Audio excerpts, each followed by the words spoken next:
మన mental health ఇది మనందరి లైఫ్లో చాలా చాలా ఇంపార్టెంట్ కదా. సో ఈరోజు మనం దీని గురించే కొంచెం డీప్గా మాట్లాడుకుందాం. అసలు మెంటల్ వెల్ బీయింగ్ అంటే ఏంటి, మనకి ఎలాంటి ఛాలెంజెస్ వస్తాయి, మరి మన మైండ్ని హెల్దీగా ఎలా ఉంచుకోవాలి, వీటన్నిటి గురించి వివరంగా చూద్దాం. మొదటగా ఒక బేసిక్ క్వశ్చన్తో స్టార్ట్ చేద్దాం. అసలు మెంటల్ హెల్త్ అంటే ఏంటి? చాలామంది అనుకుంటారు మానసిక జబ్బులు లేకపోతే చాలు, హెల్దీగా ఉన్నట్టే అని. నిజంగా అంతేనా? లేకపోతే దాని వెనుక ఇంకా ఏదైనా డీప్ మీనింగ్ ఉందా? సరే, ఈరోజు మనం ఏం మాట్లాడుకోబోతున్నామో చూద్దాం. ఫస్ట్ మెంటల్ హెల్త్ అంటే ఏంటో డిఫైన్ చేసుకుందాం. తర్వాత మెంటల్ ఇల్నెస్ని ఎలా గుర్తించాలి, దాని వెనకున్న కారణాలేంటి, ఇంకా అందులో ఉండే లెవెల్స్ ఏంతో చూద్దాం.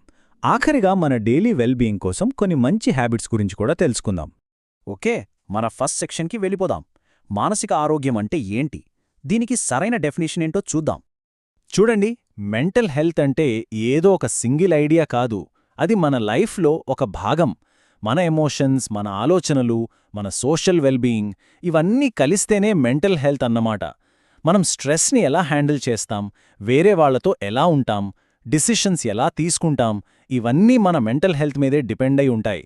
చిన్నప్పట్నుంచి పెద్దయ్యే వరకు లైఫ్లో ప్రతి స్టేజ్లోనూ ఇది మనకొక ఫౌండేషన్ లాంటిది. ఇక్కడ మనం ఒక ముఖ్యమైన తేడాను అర్థం చేసుకోవాలి. అదేంటంటే, నార్మల్ బాధకి మెంటల్ ఇల్నెస్కి ఉన్న డిఫరెన్స్. ఎవరికైనా ఒక బ్యాడ్ డే ఉంటుంది, బాధగా అనిపిస్తుంది, అది చాలా సహజం, టెంపరరీ. కానీ అవే నెగటివ్ ఫీలింగ్స్ వారాల తరబడి, నెలల తరబడి కంటిన్యూ అవుతూ మన డైలీ లైఫ్ని డిస్టర్బ్ చేస్తున్నాయంటే అప్పుడది సీరియస్గా తీసుకోవాల్సిన విషయం. సరే, ఇప్పుడు మన సెకండ్ సెక్షన్లోకి వద్దాం. అసలు ఈ ప్రాబ్లంని ఎలా గుర్తించాలి? వేరే ఏ హెల్త్ ఇష్యూలాగే మెంటల్ ఇల్నెస్కి కూడా కొన్ని సిగ్నల్సు, కొన్ని లక్షణాలుంటాయి. వాటిని తెలుసుకోవడం నిజంగా చాలా అవసరం. ఈ నంబర్ చూడండి, ఇది మనల్ని నిజంగా ఆలోచింపజేయాలి. స్టడీస్ ప్రకారం ప్రపంచవ్యాప్తంగా జరిగే సూసైడ్స్లో 90% మెంటల్ ఇల్నెస్కి లింక్ అయి ఉన్నాయి. ఇది జస్ట్ ఒక నెంబర్ కాదు. ఈ ప్రాబ్లం ఎంత సీరియస్గా ఉందో, దీని గురించి మనం ఎంత తెలుసుకోవాలో ఇది మనకి చెప్తోంది. ఈ మెంటల్ ఇల్నెస్ లక్షణాలు మన లైఫ్లో 3 మెయిన్ ఏరియాల్లో కనిపిస్తాయి.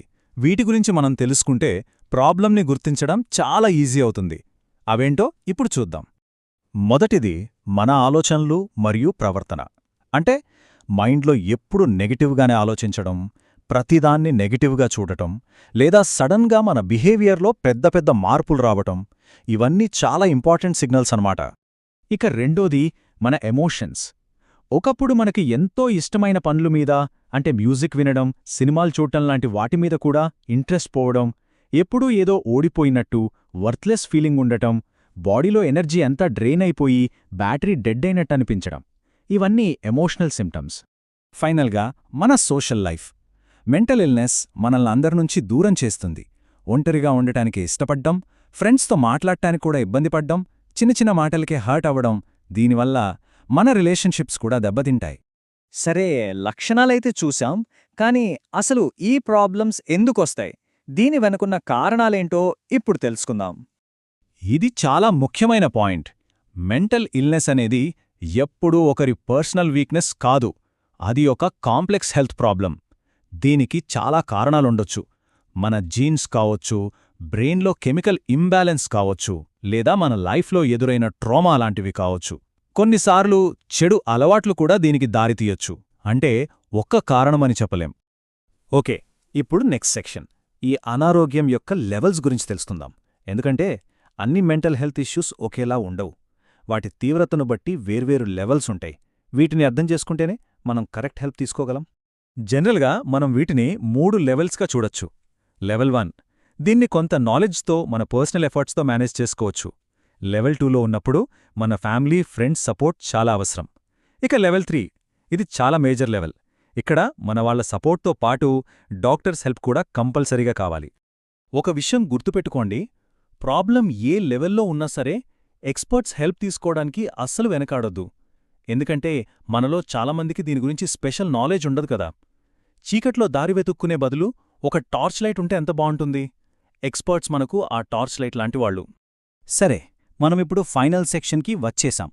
కేవలం ప్రాబ్లమ్స్ గురించే కాదు, సొల్యూషన్స్ గురించి కూడా మాట్లాడుకోవాలి కదా. మన డైలీ వెల్బీయింగ్ని ఇంప్రూవ్ చేసుకోవడానికి మనం ఏం చేయగలమో చూద్దాం రండి. మన వెల్బీయింగ్ కోసం ఒక టూల్ కిట్ లాంటివి తయారు చేసుకుందాం. స్టార్టింగ్ పాయింట్ ఏంటంటే, ప్రతిరోజు మనకంటూ 1 గంటో 2 గంటలో మీ టైం కేటాయించుకోవాలి. దాంతోపాటు physical exercise compulsory, positive breathing, meditation లాంటివి ప్రాక్టీస్ చేయడం, స్ట్రెస్ని ఎలా హ్యాండిల్ చేయాలో నేర్చుకోవడం, ఇవన్నీ మన మైండ్కి పవర్నిచ్చే బేసిక్ టూల్స్. ఇక మన టూల్ కిట్లో నెక్స్ట్ ఇంపార్టెంట్ ఐటమ్ మన mind set. First of all మన లైఫ్ని వేరే వాళ్లతో కంపేర్ చేసుకోవడం ఆపేయాలి. అలాగే ఓవర్ థింకింగ్ని ఆపడానికి కాన్షియస్గా ట్రై చేయాలి. మన చుట్టూ మంచి రిలేషన్షిప్స్ని మెయింటైన్ చేసుకోవాలి. అన్నిటికన్నా ముఖ్యంగా మనస్సులో ఏదైనా బాధ ఉంటే నమ్మకమైన వాళ్లతో షేర్ చేసుకోవాలి. ఇది మనల్ని మెంటల్గా స్ట్రాంగ్గా చేస్తుంది. ఫైనల్గా మన టూల్ కిట్లో ఇంకో భాగం మన లైఫ్ స్టైల్. రోజు హెల్దీ ఫుడ్ తినడం, ఫోన్ ఇంకా సోషల్ మీడియా వాడకం తగ్గించడం, కరెక్ట్గా నిద్రపోవడం, ఇవన్నీ చాలా ముఖ్యం. ఇవి చిన్న విషయాల్లాగే కనిపించొచ్చు, కానీ మన బాడీకి, మైండ్కి చాలా స్ట్రాంగ్ కనెక్షన్ ఉంది. బాడీ హెల్దీగా ఉంటే మైండ్ కూడా ప్రశాంతంగా ఉంటుంది. ఈ కోట్ చూడండి, ఎంత పవర్ఫుల్గా ఉందో. సెల్ఫ్ డౌట్ అనేది మన మైండ్ మనకు చెప్పే ఒక అబద్ధం.